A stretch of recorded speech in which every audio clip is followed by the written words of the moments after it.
राजेश दुग्गल जी, जो हरियाणा पुलिस सेवा के एक अनुभवी, सम्मानित और एक विजनरी अधिकारी हैं। अपराध नियंत्रण, महिला सुरक्षा, सामुदायिक पुलिसिंग और तकनीक आधिकारिक निगरानी व्यवस्था को नई दिशा उन्होंने दी है। तो प्रदेश की कानून व्यवस्था को लेकर भी उनसे बात की जाएगी। फिर महिलाओं की सुरक्षा हो, बच्चों की सुरक्षा हो, साइबर क्राइम को लेकर। Vinod sir, over to you. शुक्रिया। बातचीत तमाम मुद्दों पे की जाएगी, लेकिन एक बात मुझे कहने में बेबाकी से कोई हेजिटेशन नहीं है, और वो ये है कि ये चैनल जो है जी दिल्ली एनसीआर हरियाणा है, तो इसमें नोएडा भी आता है, ग्रेटर नोएडा भी आता है, गाजियाबाद भी आता है और गुरुग्राम भी आता है। मैं सर्टिफिकेट बांटता तो नहीं हूं, लेकिन जब मुझे नॉलेज है तो मैं ये कह सकता हूं कि इन शहरों के जो मैंने नाम लिए उसके मुकाबले ज्वाइंट सीपी साहब, फरीदाबाद काफी हद तक शांत है। ये माइक आप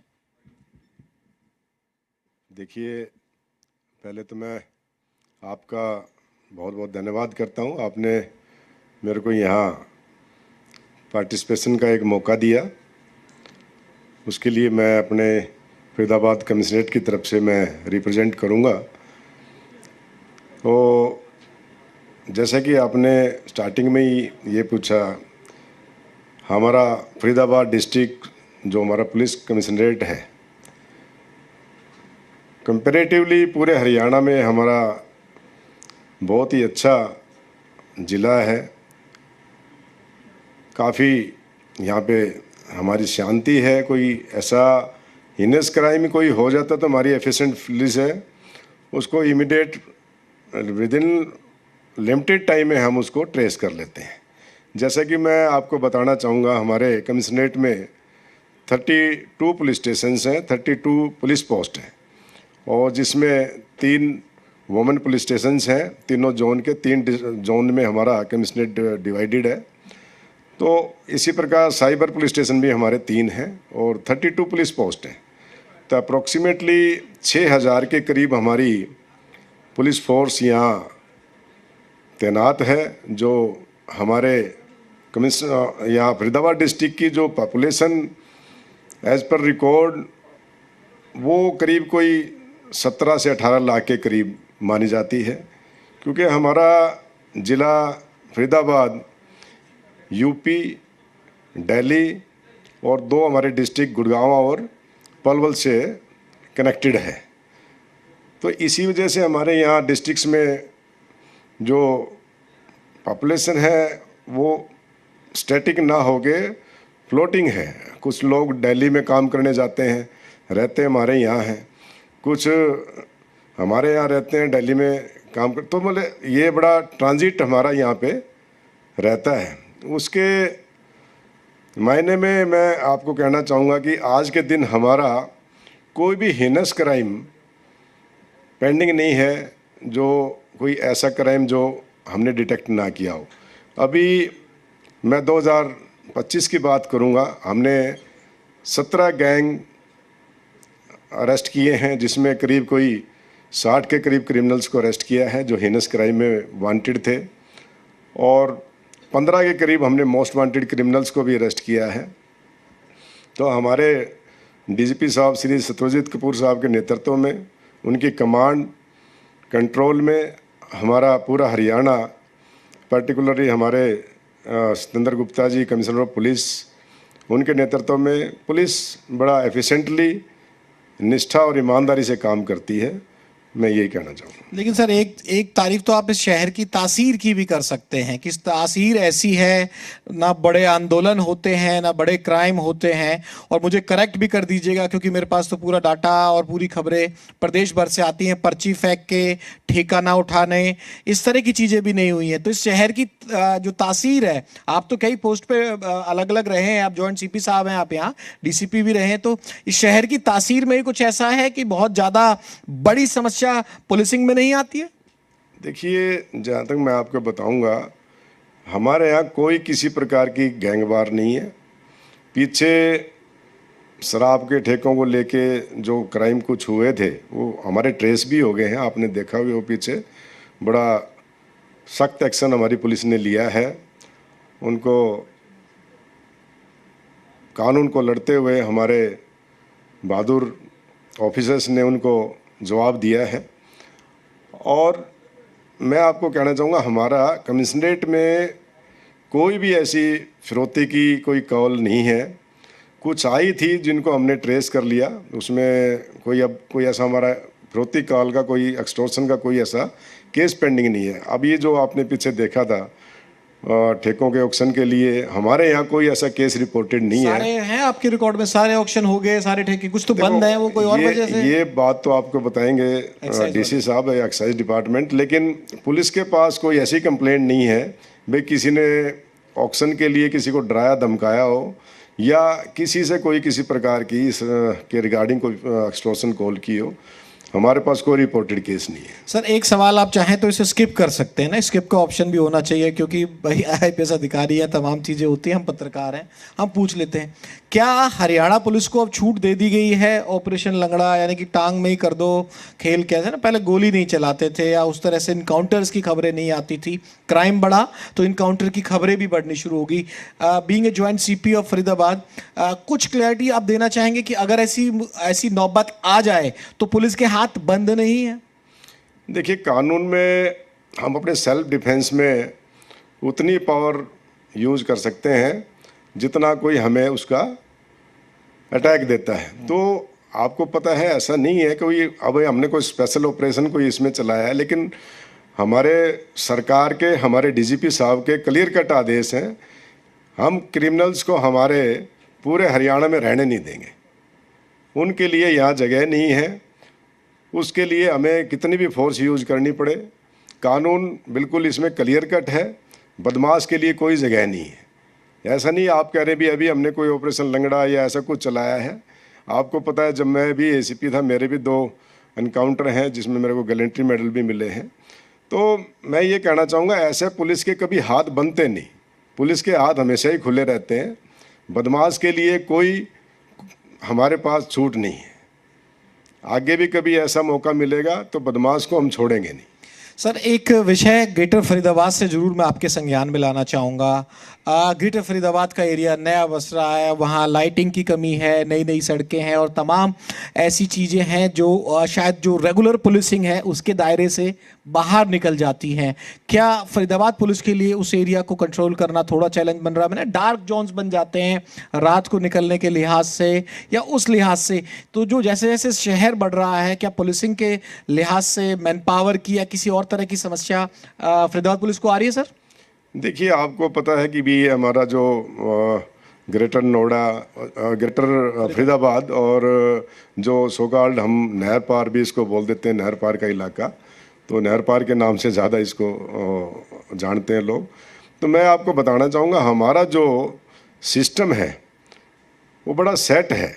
आपको पता है, हमारा ERV इमरजेंसी रिस्पांस व्हीकल जो सिस्टम है, डायल 112, वो फुल प्रूफ सिस्टम है। हमारे हर पुलिस स्टेशन के साथ 2 ERV व्हीकल हैं और टोटल कमिश्नरेट में 65 के करीब हमारे ERV व्हीकल हैं। कितने मिनट का होता है? हाँ, मैं आपको बताऊंगा। हमारे टोटल 65 के करीब ERV व्हीकल्स हैं। SHO, चौकी इंचार्ज, बाकी यूनिट्स की जो मोबाइल, उसके अलावा हमारा डायल 112 जो कि पंचकुला से कंट्रोल्ड है, वहीं से मॉनिटर है। आप कोई भी कॉल करेंगे, जो हमारा 100 नंबर था, नाउ 112, तो उस पर कॉल करेंगे तो आपको इमीडिएट रिस्पांस मिलेगा। हाई टेक हमारी जो वैन है, जो हमारी इनोवा गाड़ियां हैं, बड़ी स्पेशल हमारे डीजीपी साहब ने ये गाड़ियां बनाई थी जिसमें सारा हाई टेक सिस्टम है, बाकायदा आपकी लोकेशन, इनकी मॉनिटरिंग। तो आपका हमारे डिस्ट्रिक्ट का जो ERV का रेस्पॉन्स टाइम है 5 मिनट 2 सेकंड है। आपको 2 सेकंड 5 मिनट 2 सेकंड में आपको गाड़ी, आपको पुलिस हेल्प मिलेगी। तो जो बड़े पुलिस स्टेशन हैं उसमें 3 भी हमारी ERV हैं, तो हमारा 5 मिनट 2 सेकंड का रिस्पॉन्स टाइम है। तो इसमें कभी भी हमारा ये जो ERV सिस्टम है बहुत फुल प्रूफ है। किसी को भी पुलिस हेल्प चाहिए होती है, हमारी गाड़ियाँ इमीडिएट पहुँचती हैं। आपने बताया ग्रेटर हमारा फरीदाबाद, उसमें अभी देखो ये थोड़ा सा इलाका भी फुली डेवलप नहीं है, तो लेकिन इसके साथ साथ जो हमारा उधर का एरिया, हमारे जो ना एक बाकायदा रात को हमारी पेट्रोलिंग पार्टियां उस पर विशेष उस पर निगरानी रखती हैं। और आप देखते हैं हमारे इतने बड़े ज़िला में कोई भी लूट खसोट की ऐसी घटनाएं, छोटी मोटी कोई नशेड़ी ने किसी का मोबाइल छीन लिया, छोटा मोटा मैं मानता हूं, लेकिन वो भी अब रिपोर्टेड नहीं है। और फुली हम अपनी ज़िले की जनता के लिए हम पूरा सुरक्षा सहयोग और उनकी सेवा के लिए तत्पर हैं। कुछ आंकड़े आप पे हों तो नशे के खिलाफ फरीदाबाद पुलिस ने क्या किया है और क्या करने की प्लानिंग है? कोई बड़ी योजनाएं है और जिस तरह से क्राइम को, और एक साइबर फ्रॉड, एक ऐसा फ्रॉड जिसमें ना चाकू चलता है, ना तलवार चलती है और ना कोई टीजिंग या कहें कि किसी महिला के साथ बदतमीजी होती है, सीधा खाते पे ही हाथ डाला जाता है। और खाते पे हाथ भी हो सकता है कहीं अमेरिका में बैठ के डाल दें, कहीं दुबई में बैठ के डाल दें, या कहीं ऐसी लोकेशन से डाल दें जहां फरीदाबाद पुलिस के हाथ नहीं पहुंचे। कहा जाता है ना, डायलॉग है भाई, पुलिस के हाथ बहुत लंबे होते हैं, कानून के हाथ बहुत लंबे होते हैं, वहां हाथ कैसे पहुंचेंगे? देखिए, आपको मैं बताना चाहूँगा, हमारी साइबर टीम जो है, हमारे साइबर पुलिस स्टेशन बड़े एफिशिएंटली काम कर रहे हैं। अभी मैं इन 5 महीनों की 2025 की मैं बात करना चाहूँ तो हमारी पुलिस ने करीब 2 करोड़ के करीब हमने रिकवरी करवाई है और 300 कुछ लोगों को हमने इसमें अरेस्ट किया है। और हमारा साइबर जो पुलिस स्टेशन है, साइबर यूनिट हैं, बड़ा एफिशिएंटली काम कर रही हैं। और बार बार हम इसके रिगार्डिंग जो है अवेयरनेस प्रोग्राम भी चलाते रहते हैं, आपके मीडिया के माध्यम से भी, और काफ़ी हमारा अवेयरनेस इस पे। चैलेंजिंग है साइबर फ्रॉड को पकड़ना। देखो, हम अवेयरनेस करते हैं, इसमें आपको मैं बताऊंगा, इसमें पढ़े लिखे लोग भी इसमें जो उनके शिकार हो जाते हैं। उनका सिस्टम जो नई नई उनकी अपनी मोर्स ऑपरेंडी हैं, तो इसमें मैं आपके माध्यम से यही कहना चाहूँगा, अब अपने बिल्कुल कोई भी अनवांटेड कॉल, अनवांटेड आपकी ऐप हैं, इनको ना खोलें, ना यूज करें, ना रिस्पॉन्स करें। तो थोड़ा अवेयर रहें। कितनी कॉल तो हमारे पास भी आ जाती हैं, तो हम भी अब उसमें देखते हैं, उसको ट्रेस करते हैं, लेकिन इसमें ये नहीं होता भी उनको ये पता है भी ये फ़ोन नंबर किसका है। तो मैं आपके माध्यम से यही कहना चाहूँगा, हमें साइबर फ्रॉड जो आजकल हमारे समाज में एक अलग तरह का क्राइम है जो बढ़ता भी जा रहा है, लेकिन इसमें हमें खुद ही अवेयर होना पड़ेगा। कुछ आंकड़े या कोई नया इनिशिएटिव जो फरीदाबाद पुलिस चला रही है सर, वो बता दीजिए। और फिर आपकी परमिशन से ना 1-2 निजी सवाल भी हैं, क्योंकि दुग्गल साहब से मेरी मुलाकात यहाँ तो हुई है, लेकिन जब शादी वर्दी में होते हैं ना, 2-4 मुलाकातें मेरी शादी वर्दी में हो रखी हैं, तो ये मैं फ्रीडम थोड़ी सी ले लूँगा आपसे। देखिए, मैं आपको बताऊं, जो हमारा नेक्स्ट जो रोड मैप है जी, जो हमारी सरकार का भी, हमारे डीजीपी साहब का भी और सभी का, हमारे समाज का भी प्रायोरिटी का जो काम है वो है नशा मुक्ति का। तो नशा मुक्ति में हमारे ज़िला फरीदाबाद ने टोटल हमारे 144 विलेजेस हैं, और जिसमें से हमने 85 विलेजेस को नशा मुक्त किया है। जिसमें आप देख लो 144 में से 85 विलेजेस को हमने नशा मुक्त किया है, जिसमें हमारे रेगुलर इसके लिए अवेयरनेस के लिए प्रोग्राम चलते रहते हैं हमारे डीजीपी साहब की डायरेक्शन पे। और हम ये special campaign regarding drug free इसमें करते रहते हैं। अभी भी हमारा 15 दिन का 2 हफ्ते का ये प्रोग्राम था, 26 तारीख तक, 4 जून से 26 तक था। तो उसमें भी हमने करीब कोई 285 के करीब हमने अपने अवेयरनेस प्रोग्राम किए हैं, जिसमें हर लेवल पे प्रोग्राम होते हैं। चौकी इंचार्ज, SHOs अपने एरिया में करते हैं, हमारे ACP साहिबान फिर उसके ऊपर अपने पुलिस स्टेशन जो उनको अलॉटेड है सुपरविजन के लिए उस पर करते हैं, DCP साहिबान है वो अपने पूरा अपने जोन में करते हैं, और मैं और CP साहब भी अपना इसके लिए अवेयरनेस प्रोग्राम करते हैं। तो इसमें अवेयरनेस से लोगों में एक जागरूकता तो आती है, और इसमें सरकार की प्रायोरिटी है भी हम अपने कमिश्नरेट को और बिल्कुल हम नशा मुक्त करेंगे। वर्दी है, सख्ती है, सब चीज़ें हैं। एक तो सफ़र बता दीजिए, और फिर मैं जो सवाल आपकी इजाज़त से पूछना चाह रहा था, क्योंकि साहब की जो मैम है वो MP भी रह चुकी हैं और बहुत एक्टिव हैं, तो वो जो घर की कहानी है वो कैसे मैनेज होती है? साहब कड़क वर्दी वाले अफसर, मैं प्योर राजनीतिक, और राजनीतिक भी स्तर की, मैं सुनीता दुग्गल जी की बात कर रहा हूँ, पूर्व सांसद की, और वो पूरी तरह से राजनीति में शरीक रहती हैं। अब सांसद नहीं है लेकिन उसके बावजूद भी तमाम पदों पर संभालती है। तो वो समन्वय कैसे बनता है घर पे, एक कड़क वर्दी और एक नेता जब साथ होता है? तो देखिए, कोई भी काम हस्बैंड वाइफ के कोऑपरेशन के बगैर नहीं होता। जब उन्होंने अपनी सर्विस से IRS ऑफिसर थे वो। VRS लेके उन्होंने जब पॉलिटिक्स ज्वाइन की थी तो उसमें यही था भी आप अपना जो पॉलिटिकल कैरियर आप शुरू करना चाहते हैं। 2014 में उन्होंने ज्वाइन की थी पॉलिटिक्स। तो हमारा ये डिसीजन था कि भी आप अपना सेपरेटली अपना जो आपका जो एम है वो अपना पूरा करें। और मेरा अपना पुलिस का जॉब था, हमारा कभी इसमें कोई किसी प्रकार का कोई क्लैश नहीं है।